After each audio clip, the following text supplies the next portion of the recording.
their suitcases past security, took a grinning family selfie at gate C14 and blocked me before the plane even pushed back.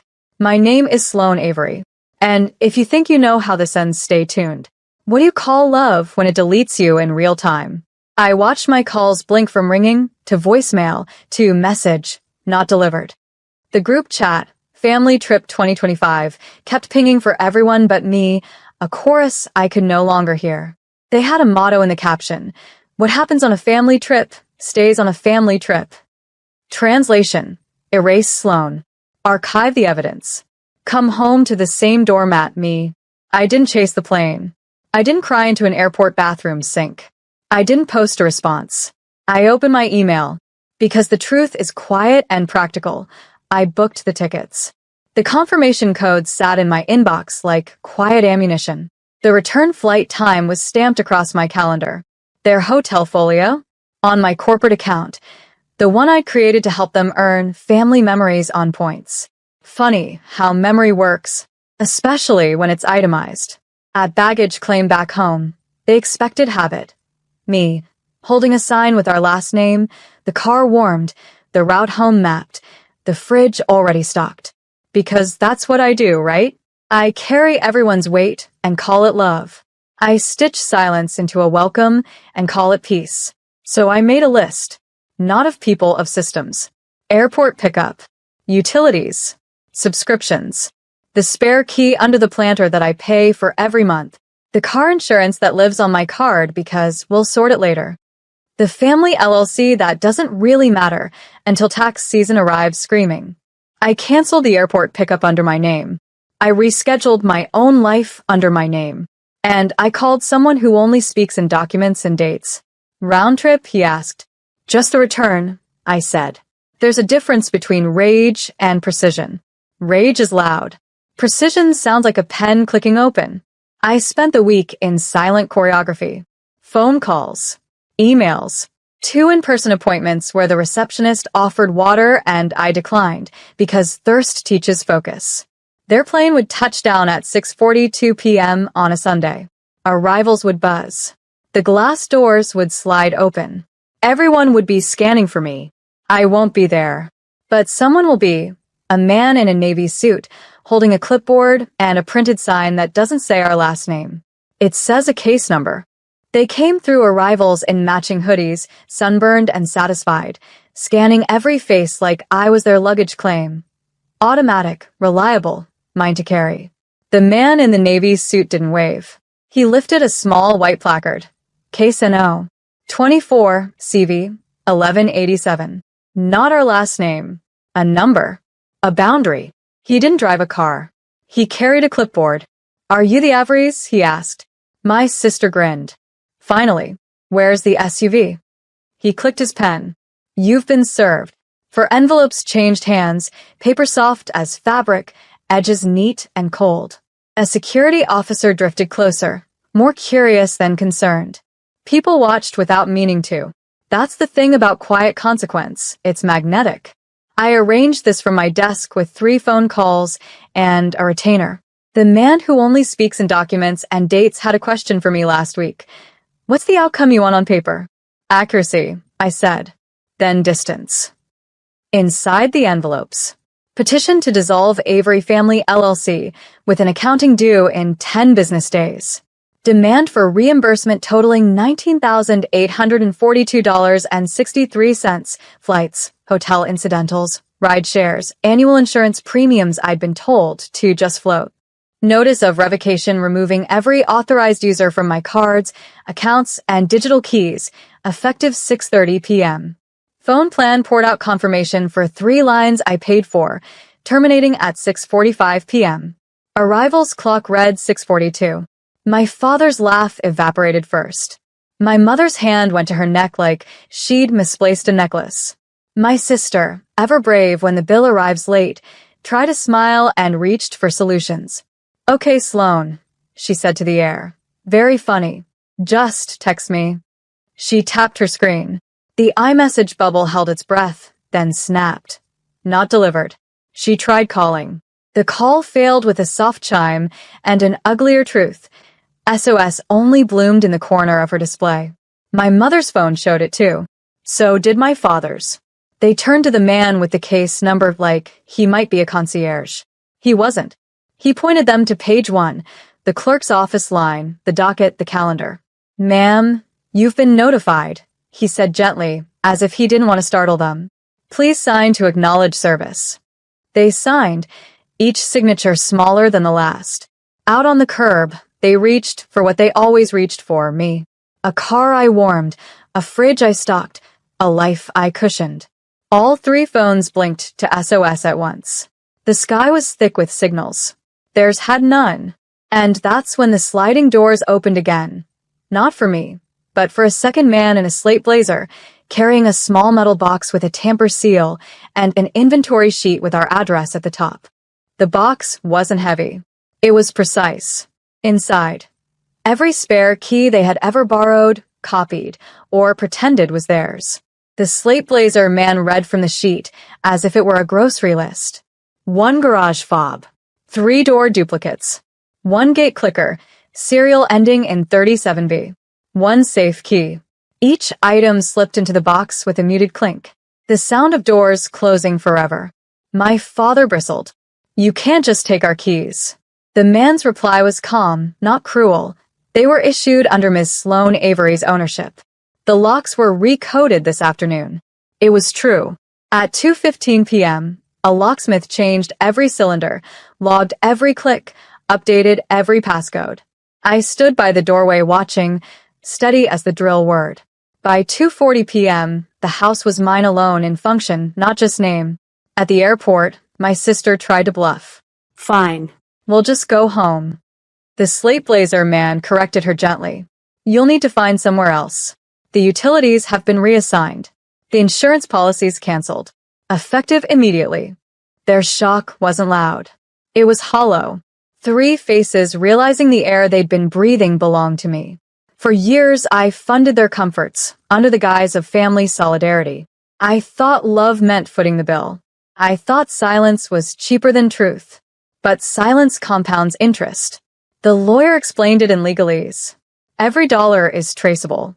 Every signature has a timestamp. Every neglect leaves a ledger.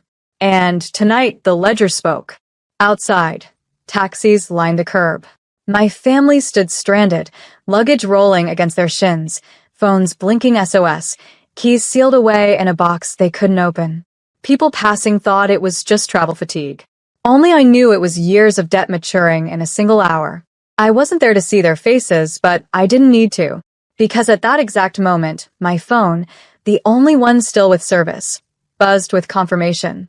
Utilities switched. Bank accounts unfrozen. Title documents filed. I pressed save on each notification like one presses petals into a book. This wasn't rage. This was record keeping. And yet, something in me whispered, don't stop at paper. Because justice on paper is neat. But justice in reality is unforgettable. The question was, what came next once they left the airport curb, searching for a home that no longer existed? They dragged their suitcases to the curb, faces pale under fluorescent light. Travelers passed by with reunions, hugs, taxi horns. My family had no one. A yellow cab pulled up. My father waved it down, muscle memory of entitlement. He rattled off our address. The driver shook his head. Card on file declined. Cash only. Cash. They never carried any. Why would they? I'd always been their wallet. The driver pulled away, leaving exhaust and silence. My sister tapped furiously at her phone. Every rideshare app crashed into the same screen. Payment method unavailable. Her voice cracked. Who shuts down an Uber account? I had. At noon. With one password reset. They turned, desperate, toward the glass doors of arrivals. Maybe a shuttle? Maybe a rental car?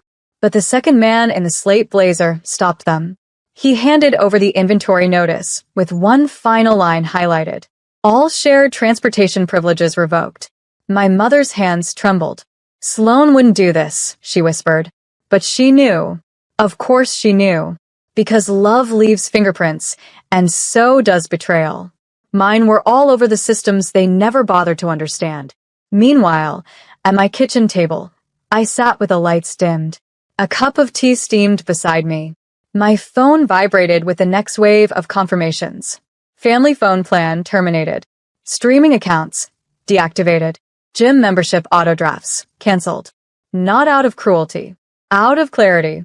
I remembered my sister's smug toast on the trip before this one, when she clinked glasses and said, "To family perks." Perks. That's all I was to them. But tonight, the perks expired. At 9:03 p.m., my lawyer texted, "Documents accepted. Court date set. They'll receive notice by mail." Mail they couldn't open because the keys were sealed in that airport box. I pictured them huddled under the neon glow of the terminal awning, luggage wheels squeaking, phones blink, pride cracking. For the first time, they couldn't look down on me. They had to look around. At strangers. At exits. At consequences. And me? I wasn't watching from a distance anymore. I was already moving into phase 2. Because it's one thing to take away comfort. It's another to replace it with something they'll never escape. A reminder. And I knew exactly where to leave it waiting. The reminder wasn't loud. It didn't need to be. It was a letter, printed on crisp white paper, folded once, sealed in an envelope with no return address. By the time they scraped together enough borrowed cash for a motel on the highway, 1 room, 2 double beds, flickering neon that hummed all night, the letter was already waiting at the front desk. "Room 214, the clerk said, sliding the envelope across without looking up. My sister tore it open, expecting maybe pity, maybe apology. What she found instead were 4 words in my handwriting. "Welcome to your freedom." They read it again and again, trying to twist the meaning into something less cruel, more familiar. But freedom wasn't comfort. It wasn't keys, cars, or plans already made. Freedom was bare. Freedom was the taste of air, without scaffolding. I had freed them from me. At home, I walked through the house they once treated like a shared inheritance. My fingers brushed the door frames they slammed, the cabinets they emptied without asking, the table where they laughed at my silence. It didn't feel empty. It felt finally mine. I sat down and opened the folder the lawyer had couriered. Inside, a ledger of transfers, receipts, signed acknowledgments. Hard proof that I had paid for every family trip, every emergency bill, every "we'll settle later." Each page was a map of my erasure. Now each page was theirs to face.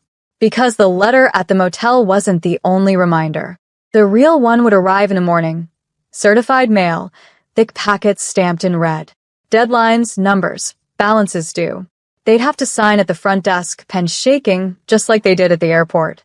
And when they opened it, they'd see exactly what I had seen for years. Every cost they ignored. Every debt they pretended didn't exist. It wasn't revenge. It was reflection, their reflection in black and white. That night, in their motel room, the hum of the neon light pressed against the silence. My father stared at the wall. My mother sat with the envelope clutched in her lap. My sister scrolled a dead phone, hoping it would come back to life. They wanted me to chase them, beg for inclusion, wait at the airport like luggage. Instead, they got freedom. But freedom with a ledger. And ledgers don't forgive. By dawn, the second reminder would knock. And this time it would be wearing a badge. The knock came at 7:12 a.m. 3 raps, not urgent, but official. The kind that makes your chest sink before your feet hit the floor. My father pulled the curtain back. A county deputy stood in the parking lot, hat tucked under one arm, clipboard in hand. The motel's neon vacancy sign buzzed overhead, painting his badge in a dull red glow. "Delivery for the Averies," he said. No smile, no malice, just duty. He held out a thick stack of certified envelopes, each one stamped in heavy ink. "Notice TO appear." My mother tried to protest. "There must be a mistake." The deputy shook his head. "No mistake, ma'am. Sign here." They signed, each stroke of the pen a surrender. Inside the envelopes, a detailed demand for repayment, broken down to the cent. Court summons with dates already scheduled. Notices that liens could be filed against property held in their names, property bought with my money. And one more page, slipped at the top.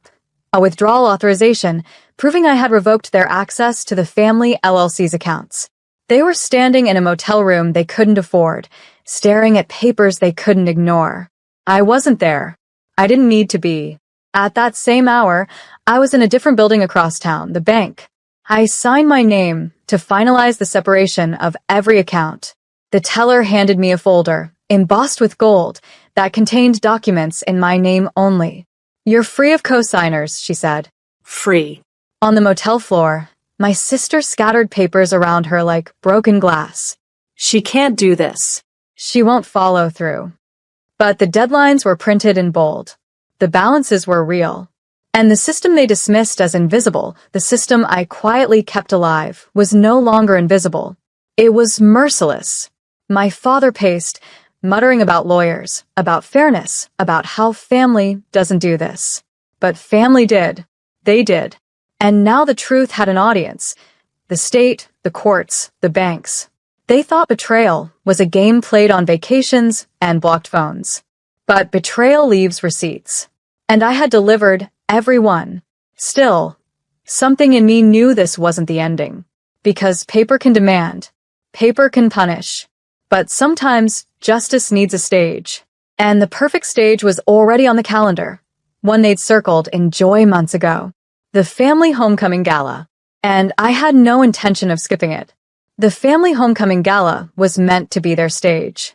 A hall of chandeliers, rented gowns, rented smiles, the annual spectacle where they paraded their unity for neighbors and distant cousins. They had blocked me from the trip, but I was still printed on the gala program. Sloane Avery, Treasurer, Family LLC. My name already inked in gold, months before they tried to erase me. I didn't call the committee to change it. I let it stand. Because nothing is louder than silence until it isn't. When the night came, they arrived late, still bruised from the motel, envelopes shoved into purses like contraband. My mother clutched a shawl tighter. My father adjusted a tie that no longer fit. My sister held her phone like a prop, the screen blank, service dead. The gala pianist played something cheerful. The lights dimmed. The MC tapped the microphone. "Tonight," he said, "we honor the family who built this community, the Averys. Let's welcome their treasurer, Miss Sloane Avery." Their heads whipped around, and there I was. Not in the shadows. Not erased. I stepped onto the stage in a black dress that didn't beg, holding nothing but a slim folder. Applause scattered across the hall, hesitant, confused. My family froze at their table, caught between rage and fear. I opened the folder, clicked the microphone on, and began to read. Not insults. Not bitterness. Just numbers. Line by line, I recited the truth. The $6,200 in airline tickets charged to my card. The $8,400 in hotel charges funneled through my account. The utilities, insurance, streaming services, all tethered to me. The total, $19,842.63, unpaid, unacknowledged, carried by one name, mine. The room went quiet, forks frozen in midair. I didn't raise my voice. I didn't need to. The numbers spoke louder than any betrayal. My father shifted in his chair. My mother's hand gripped her wine glass until it trembled. My sister mouthed something, a plea, a curse, maybe both. I closed the folder. "That," I said softly, "is what family perks look like." And then I thanked the audience, stepped down, and left the stage to silence, so heavy it pressed against the walls. Because revenge isn't always thunder. Sometimes it's bookkeeping under a spotlight. And yet, one act remained. Not a performance. A decision. The gala gave me an ending they never expected. But what waited after the lights dimmed, that was the true finale. When the lights of the gala dimmed, I didn't stay for the awkward applause or the whispers that trailed after me. I slipped out through the side door, heels clicking against marble, cool night air rushing into my lungs like release. They stayed behind, my family, cornered by numbers, shackled by truth, stripped of the illusion they'd worn for years. Guests avoided their table, embarrassed to even meet their eyes. But I wasn't done. Not quite. At dawn the next morning, while they still hid behind blackout curtains and excuses, a A courier delivered the last piece of my plan. A single page. Not a demand. Not a summons. A release form. It stated in plain type that I was no longer responsible for their debts, their bills, their games of inheritance. My name was gone from their LLC. My signature had sealed the separation. They wanted freedom from me. Now they had it. Legally, irreversibly, completely. And with it came the cost. The accounts were theirs to settle. The taxes theirs to pay. The reputation theirs to carry, fractured in front of everyone who once admired the illusion of Avery unity. I walked through my own doorway that morning, coffee in hand, sunlight pouring across the living room walls. My keys jingled against the lock, the only keys now. The house felt lighter, not because it was bigger, but because it was mine, finally mine, without the shadow of their entitlement. And somewhere across town, 3 people sat in silence, staring at a release form that felt more like a mirror than a document. Because it showed them what they truly had when I stepped away. Nothing built, nothing earned, nothing theirs. I didn't slam a door behind me. I didn't raise my voice. I just stopped carrying them. And sometimes, that's the sharpest revenge of all, letting someone collapse under the weight they swore didn't exist. Justice wasn't in destroying them. It was in setting them free to face themselves. And as I signed the final line, the ink drying steady under my hand, I whispered the only closure I needed.